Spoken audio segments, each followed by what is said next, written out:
I just actually wrote this, so I don't have a title for it yet. Despite having been married for the better part of 15 years, my parents never married. For this, there are many reasons, none of which really came to matter much in the end. Because after having been together for 15 years, and despite having a daughter and a home and a business, and 2 dogs and a cat between them, things ended. They didn't end suddenly or even after one particularly salacious affair. They didn't end peacefully or with mutual respect or even with the resounding clap of a judge's gavel. Instead, they ended bitterly and slowly, like poison snaking its way around the roots of a tree, its venom oozing through the vines and tendons of the gnarled branches until there is no wiser recourse than to chop it down to the quick. There was one episode near the end of their relationship that I remember especially well. My mom had just moved out of the house that she and my dad had designed and built together. The house was situated in a new subdivision, a gated community that included a large man-made lake. It was called the Island, and it was supposed to be our own little lake-locked utopia. On the weekends, families could be seen barbecuing in their backyards with their 2.5 children, fishing in the lake, laving their little legs into the water. I was eager to show off our new paddle boat to my 2 best girlfriends, and I remember one day hopping onto the boat, which still smelled like plastic, and paddling as quickly as our 10-year-old legs would take us. We boated the perimeter of the lake, stopping to spy on our sunbathing neighbors and kicking frantically when frazzled dogs barked at us from the grass. We had finally reached the far side of the lake when I saw a woman in a long white sweater standing near the ledge of the lake that was accessible from the street. We forged ahead laughing as the water shot up from the sides of the boat and onto our bare feet. We drew nearer to the woman, but the woman didn't smile and wave at us like the other neighbors had. Instead, she stood perfectly still, breaking only to sip from a small plastic cup that she held. "I think she's crying," whispered one of my friends, breaking her stride. I stopped paddling too, and we watched the woman from our boat. We were in her line of vision, but she was looking past us.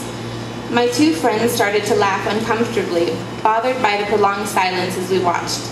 The boat waded closer to where she stood, and as it did, I realized that the woman was my mom. "You guys be quiet," I muttered, holding my breath. Something in my voice must have scared them because we stared at her for what felt like hours as she looked out into the lake and beyond us, a placidity matched only by the stillness of the water. Finally, after lowering the cup to the ground, she crouched on the grass and edged toward the lake. We watched as she slid a ring off of her middle finger and tucked it into her fist. She cocked her arm back and hurled the ring forward, launching it into the air with so much force it sailed above us and cut into the water after skidding on its surface like the pebbles we had craftily skipped months earlier. It wasn't a wedding ring that she threw. It was the ring that my father had given to her on her 30th birthday. It was a massive diamond ring that she wore on her middle finger. It was the ring that she would slip onto her wedding finger when she attended parent-teacher conferences and baby showers. It was the ring that she had once cherished so dearly we stayed an extra 2 days in France when she had misplaced it. We eventually found it in the hotel room behind the headboard, but I knew she would have stayed looking if we hadn't. As quickly as she threw the ring into the water, she had turned around and walked away, across the street and most likely into her car. My friends and I sat in silence for a bit longer and finally paddled back to my house. Neither my mother nor I brought up the ring incident until years later, when over a rare heart-to-heart, I asked her why she did it. She didn't cry like I thought she would. She didn't tell me that my father was a philandering asshole or a creep, and she didn't say it was done out of sheer anger. Instead, looking tender and stern both at once, she placed her hand over mine and simply said, "I just had to." For a long time, her reasoning didn't elicit any kind of empathy from me. I was still confused and a little bit angry at her for throwing the ring in the lake. Why couldn't she have just locked it away, I wondered, and given it to me on a graduation or my wedding day? Why was everything such a production, an all-or-nothing kind of melodrama that had characterized the majority of our relationship? A few years later, I spent a summer in Spain through a language immersion program.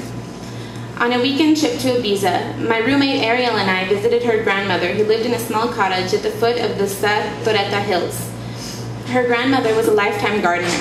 It was said that she had 14 green thumbs, which had wielded a sprawling garden ripe with a menagerie of flowers and Spanish fruit. The greens had spilled out into an adjacent field, and the garden grew for what seemed like miles.